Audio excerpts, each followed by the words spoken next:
بسم الله الرحمن الرحيم. الحمد لله وكفى وسلام على عباده الذين اصطفى أما بعد. أعوذ بالله من الشيطان الرجيم. بسم الله الرحمن الرحيم. إنا عرضنا الأمانة على السماوات والأرض والجبال فأبين أن يحملنها وأشفقن منها وحملها الإنسان. صدق الله العظيم. اگر پڑھوں گے شروع کہیں سے کیسے بھی شروع میرے عزیز دوستوں، کل قیامت کا میدان ہوگا. اللہ تبارک و تعالیٰ تمام انسانوں کو جمع فرمائے گا. اللہ تبارک و تعالیٰ جبریل کو بلائے گا اور جبریل سے سوال کرے گا، اے جبریل تم نے ہماری امانت کو کہاں ڈالا؟ اب جبریل کی زبان کھلے گی، جبریل کہے گا کہ اللہ تو کون سی امانت کا سوال کرتا ہے؟ موسیٰ کی امانت بھی تو نے مجھے دی تھی، داؤد کی امانت بھی تو نے مجھے دی تھی، عیسیٰ کی امانت بھی تو نے مجھے دی تھی، اب تو کون سی امانت کا سوال کرتا ہے؟ اب میرا رب فرمائے گا ہماری امانت میرے قرآن کو کہاں ڈالا؟ اب جبریل کی زبان کھلے گی، جبریل کہے گا یا اللہ وہ امانت میں محمد رسول اللہ کو دے کر آیا، محمد مصطفیٰ کے حوالے کر آیا. اب میرا رب ارشاد فرمائے گا کہ جاؤ میرے نبی کو لاؤ اور ہمارے سامنے لا کر بٹھاؤ، ہم اپنے نبی سے سوال کریں کہ انہوں نے ہماری امانت کو کہاں ڈالا. جبریل جائیں گے، اللہ کے نبی علیہ الصلوۃ والسلام کو لایا جائے گا.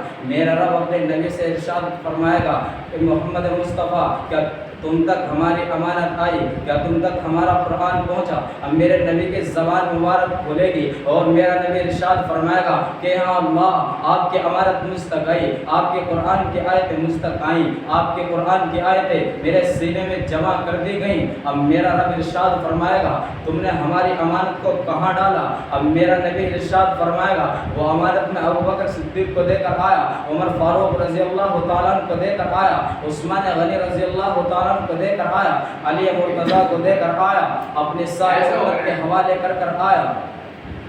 اب میرا رب ارشاد فرمائے گا کہ جاؤ اپنے امت کو بلا کر لاؤ، ہم تمہاری امت سے سوال کریں کہ انہوں نے ہماری امانت کو کہاں ڈالا. میرا رب نبی ارشاد فرمائے گا اے میرے اللہ میری امت بڑی کمزور ہے، وہ تیرے سامنے سوال جواب نہیں کر سکتی، تم مجھے اجازت دے دے کہ میں آدم کے پاس چلا جاؤں. اب میرا رب اپنے نبی کو اجازت دے گا، آپ آدم کے پاس جائیں گے اور یوں کہیں گے کہ آدم میرا ایک نظریہ ہے، میری ایک تجویز ہے کہ میری امت کے آدھے گناہ تم اپنے سر لے لو اور آدھے گناہ میں اپنے سر لے لیتا ہوں. اگر میری امت گناہوں کی وجہ سے جہنم میں جائے گی، اگر مجھے دکھ پہنچے گا، اگر مجھے تکلیف ہوگی، احساس تو آپ کو بھی ہوگا. اب آدم ارشاد فرمائیں گے کہ یا محمد تمہارے امت کے گناہوں کو آدم برداشت نہیں کر سکتا. اب میرا رب ارشاد فرمائے گا کہ جلدی کرو، فرشتوں سے کہے گا کہ جو میرے گھر والوں کو بلا کر لے آؤ اور ان کو میرے عرش کے سائے میں جگا دو. اب فرشتے کہیں گے کہ اللہ تو نے اپنے قرآن میں ارشاد فرمایا تھا قل هو اللہ احد اللہ الصمد لم یلد ولم یولد ولم یکن له کفوا احد. میں اکیلا، نہ میں کسی کا باپ، نہ میں کسی کی اولاد، نہ میں کسی سے جنا گیا، نہ مجھے کسی نے جنا.